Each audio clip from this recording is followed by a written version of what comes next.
इशारे पर दिया गया, ये उनका एलिगेशन हो सकता है, लेकिन छोटे कोर्ट से लेकर और हाईएस्ट कोर्ट तक, सुप्रीम कोर्ट तक जो फैसला हुआ है, अंतिम फैसला, उसमें तो सुप्रीम कोर्ट के जजेस ने कहा कि भाई 338 करोड़ का मनी ट्रेल है, इसलिए हम बेल नहीं देंगे।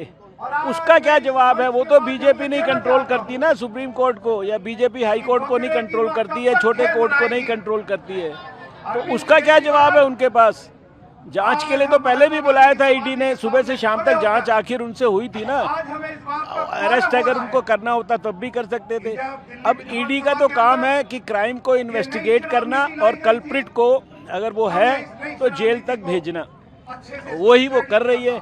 और हर नागरिक का ये कर्तव्य है कि ऐसी जांच एजेंसी की जांच में पूरी तरह से पार्टिसिपेट करना और उसके अंदर सहायता करना हर तरीके से।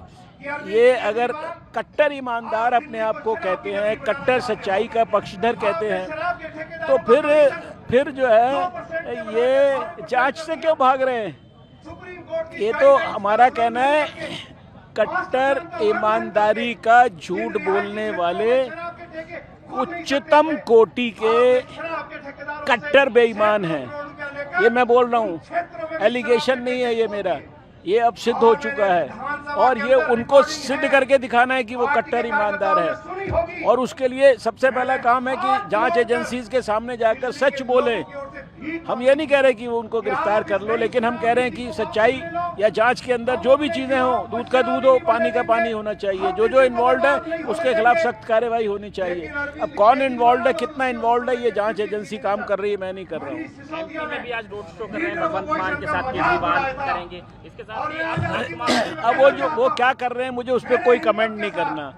मुझे एक बात पे ही कमेंट करना है कि अगर ईमानदार हैं, सच्चे हैं, तो सच्चाई आकर ईडी को बताएं, यहाँ से भागे नहीं। अगर भाग रहे हैं इसका मतलब डर गए हैं, चोरी क्योंकि पकड़ी गई है, डर रहे हैं क्योंकि उनको लगता है कि अब और बातचीत मेरे से होगी तो हो सकता है कि मेरी जो पोल है वो पूरी तरह से खुल जाए और फिर मुझे जो है जेल के पीछे जाना पड़े। अगर मेरे को कोई डर नहीं है, मेरा कोई इन्वॉल्वमेंट नहीं है, मैंने कोई गड़बड़ नहीं की है, तो फिर मुझे जो है जांच के सामने प्रस्तुत होने में क्या दिक्कत है?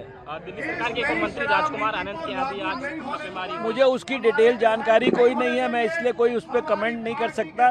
जब कोई डिटेल्ड फैक्ट्स मेरे को जानकारी में होंगे तो मैं ज़रूर कमेंट करूँगा।